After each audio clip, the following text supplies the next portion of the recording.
Teman-temanku, Shalom, berjumpa lagi di dalam YouTube channel Tanya Aja Pasti Ku Jawab. Berikut ini kita akan menyaksikan sebuah penjelasan dari seorang tokoh yang menyatakan bahwa tinggal 5 tahun lagi saja Islam akan segera punah. Hal-hal apa yang dia lihat dan tanda-tanda apa yang dia kemukakan sehingga dia menyatakan demikian. Saksikan video ini dari awal dan semoga memberikan pencerahan ya.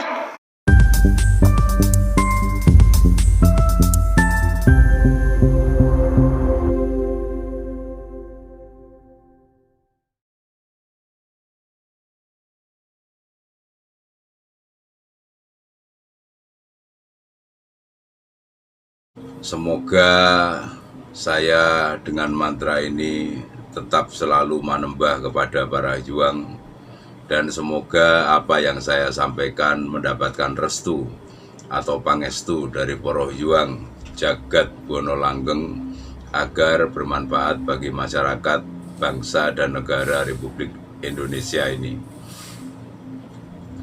Saya mendapatkan berita dari teman saya yang beragama Islam yang mengatakan bahwa agama Islam itu tidak sampai bertahan 1500 tahun. Jadi dikatakan oleh teman ini, di dalam keyakinan agama Islam sendiri, entah itu dari hadits atau dari ayat, dinyatakan bahwa agama Islam itu umurnya 1400 tahun sampai 1500 tahun, antara 1400 sampai 1500 tahun.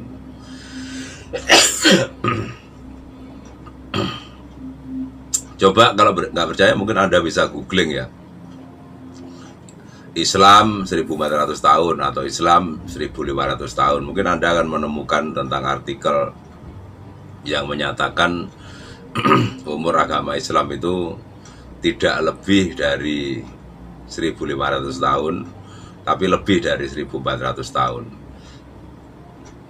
Ketika saya lihat kalender Hijriah, sekarang itu pada tahun 1445. Lah kalau pernyataan teman ini yang antara 1400 dan 1500, tentunya pada tahun 1450. Kalau pada tahun 1450 dan sekarang itu 1445 Hijriah, maka umur agama Islam itu hanya 5 tahun lagi. Jadi menurut keyakinan agama Islam sendiri, Islam itu hanya akan bertahan 5 tahun lagi. Saya melihat fenomena-fenomena yang terjadi sekarang itu memang cocok. Jadi karena saya dapati, Anda coba googling berita juga, orang-orang Arab sendiri banyak yang keluar dari agama Islam dan menyatakan menjadi ateis. Banyak yang tidak lagi mau memeluk agama Islam. Jadi kalau ini orang yang lain, yang bukan orang Arab, misalkan orang Eropa atau orang Jepang, menyatakan keluar dari Islam, tidak memeluk agama Islam, mungkin masih dipandang wajar. Tapi kalau orang Arab sendiri tidak mau memeluk agama dari mbah buyutnya, agama leluhurnya, ini sesuatu yang buruk. Orang Arab tidak mau memeluk agama leluhur Arab dan menyatakan diri menjadi ateis, tidak beragama begitu. Ini yang saya lihat, bahwa 5 tahun lagi runtuhnya agama Islam itu sudah mulai di situ. Yang kedua, saya melihat orang-orang di Indonesia inilah, itu sudah mulai ada letupan-letupan ketidakpercayaan dengan agama Islam yang kafah, dengan agama Islam yang dari Arab. Sudah terbukti Afghanistan yang menjalankan agama Islam dengan sistem khilafah malah hancur-hancuran. Sudah ada bukti bahwa sistem di dalam agama Islam tidak membuat sebuah negara itu menjadi baik. Terus kemudian saya lihat bahkan beberapa pemuka agama Islam seperti Buya Syakur, dia menanyakan konsep-konsep Islam itu masuk akal tidak, sesuai dengan human right tidak. Dia menyatakan kalau orang bersalah harus dipotong tangannya, begitu. Itu sudah tidak sesuai dengan human right. Kalau orang mencuri katanya itu harus dipotong tangannya. Dan dia, Buya Syakur, pernah mengatakan bahwa ada hadits yang menyebutkan zamannya Nabi itu ada pencuri yang matanya dicungkil, jari-jarinya dipotong. Ini sudah tidak masuk akal kalau dicocokkan dengan human right. Buya Syakur juga menyatakan bahwa perbudakan itu contohnya itu sudah tidak ada sekarang itu. Padahal itu ada di kitab suci agama Islam tentang perbudakan. Dan ini kan sudah nggak cocok dengan zaman begitu. Sudah 1400 tahun yang lalu mau dipakai sekarang itu sudah analisisnya orang-orang yang beragama Islam sendiri, analisisnya orang setaraf Buya sendiri, Buya Syakur itu sudah tidak lagi mempercayai agama Islam sendiri begitu. Yang ketiga, saya melihat bahwa ada letupan-letupan kecil juga mengenai kesadaran dan kebangkitan ajaran leluhur di Nusantara ini. Orang-orang mulai mencari dan membanggakan, berkumpul, berkelompok, melaksanakan ritual-ritual seperti apa yang dijalankan oleh para leluhur Nusantara dulu, termasuk saya. Saya di channelnya Tribinuka Harsa Nusantara Majapahit ini menyepakati dengan perkumpulan saya untuk rutin melaksanakan semedi seminggu sekali.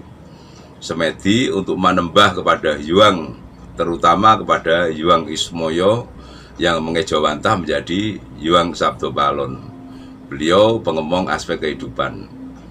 Dari teman-teman yang berkumpul dengan semedi rutin ini, kita menyepakati juga untuk melaksanakan pamujan kepada Hyuang Sabdo Palon rutin setiap 3 bulan sekali ya. Jadi kalau wuku itu totalnya ada 30 wuku, setiap 15 wuku, setiap pergantian 15 wuku kita menyepakati rutin kita menyelenggarakan pamujan kepada Hyuang Sabdo Palon. Kemarin pada tanggal 17 September kita menyelenggarakan pamujan Hyuang Sabdo Palon di Candi Jolotundo, dan ini nanti tanggal 31 Desember akhir tahun kita menyelenggarakan pamujan di Candi Pari Sidoarjo. Jadi di Candi Pari Sidoarjo pada tanggal 31 Desember 2023 kita dari perkumpulan Tribinuka Harsa Nusantara akan menyelenggarakan pamujan kepada Hyuang Sabdo Palon, perkumpulan pengayat kepercayaan dari Kawruh Budi ini tadi. Kesadaran orang terhadap agama dari leluhur membuat pengayat kepercayaan juga semakin berkembang. Beberapa orang menanyakan kepada saya ingin mengubah KTP-nya dari KTP beragama Islam menjadi agamanya pengayat kepercayaan. Saya urus melalui MLKI Surabaya, dibantu ketuanya Pak Diro, terus sekretarisnya Pak Aka, dan sudah diproses bagaimana orang itu yang ingin agamanya tidak lagi tercantum agama Islam tapi diganti dengan agama pengayat kepercayaan itu tadi. Yang keempat, orang-orang juga mulai menelaah tentang adiluhungnya ajaran-ajaran Nusantara tadi. Jadi saya menyatakan dunia ini merupakan pertikaian antara dua kekuatan aspek kehidupan yang diemong oleh Hyuang Ismoyo dan kekuatan aspek kematian yang diemong oleh Hyuang Antogo. Kita kepada patung Hyuang Sabdo Palon, Orgonit Hyuang Sabdo Palon, Raja Hyuang Sabdo Palon memuliakan Hyuang Ismoyo, pengemong aspek kehidupan. Kita inginnya seperti itu. Nah, kita bisa melihat ya, di agama Islam sendiri itu menyatakan konsep tentang rahmatan lil alamin. Artinya bahwa seluruh alam semesta itu akan beragama tunggal. Nah ini nih konsep kematian yang diemong oleh Hyuang Antogo. Tidak bisa di seluruh dunia ini harus ditunggalkan dengan agama Islam itu. Benar-benar ini ingin kematian. Ingin seluruh dunia itu seperti padang pasir semua, tidak bisa. Yang identik dengan kehidupan, dunia ini beraneka ragam, dunia ini Bhinneka Tunggal Ika. Maka orang mulai mempertimbangkan ajaran yang kafah dari Arab, inginnya di dunia ini tunggal. Tapi ajaran leluhur Nusantara, Mbah Buyut kita sendiri, nenek moyang kita sendiri, ajarannya itu slogannya adalah Bhinneka Tunggal Ika Tanhana Dharma Mangrua. Berbeda-beda tapi tetap satu. Jadi menghargai keberbedaan, tidak kemudian ingin tunggal rahmatan lil alamin ini tadi. Dipandang bahwa rahmatan lil alamin ini adalah omong kosong, tidak akan terbukti, tidak akan pernah tercapai. Dunia ini seluruhnya ini nanti satu agama, apalagi 5 tahun lagi, kalau ini tahun 2023, maka 2028 itu akan sudah mulai kehancuran dari agama Islam, akan terjadi kehancuran dari agama Islam itu tadi. Dan nantinya yang saya lihat agama-agama lokal itu yang akan bermunculan, dan sekarang sudah mulai disusun agama-agama lokal itu, termasuk Kawruh Budi Wijayati yang sekarang sedang saya susun itu tadi. Bagaimana tata cara sembahyangnya, bagaimana mantra-mantranya, bagaimana cara merawat kalau orang itu mulai hamil sampai melahirkan, upacara-upacaranya apa saja, bagaimana orang itu memiliki adat dan tradisi untuk pernikahan, dan bagaimana orang itu merawat orang yang sudah meninggal dunia. Itu yang bisa saya sampaikan. Semoga Anda semuanya yang melestarikan adat dan tradisi Nusantara bisa berbangga dan tetap di jalur Anda untuk tetap setia kepada para leluhur Nusantara dengan pelestarian adat dan tradisi itu tadi. Semoga apa yang saya sampaikan bermanfaat untuk Anda semuanya, dan semoga Anda semua tetap bersemangat melestarikan adat, tradisi, sejarah, budaya, dan spiritualitas Nusantara. Semoga damai selalu, rahayu mulyaning jagat.